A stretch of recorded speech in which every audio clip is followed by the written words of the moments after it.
นี่เรื่อยใหม่เนาะว่าจะได้โย่จะก็ว่าคนนี้ตีก็เรื่อยใหม่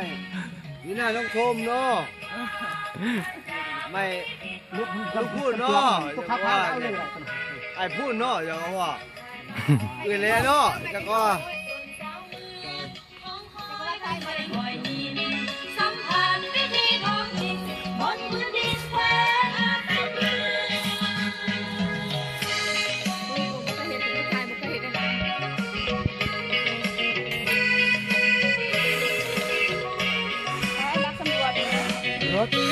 ร้านขายมาเอาแต่พื้นเก่าก็แก่ออกพ่อเลยมากเลยแท้อันซื้อเก่าแก่มันมาก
เฮ้ยไอ้อย่างมา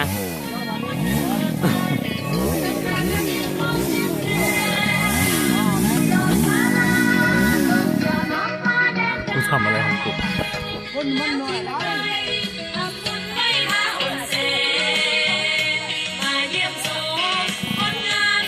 เป็นเงาเฮ้ย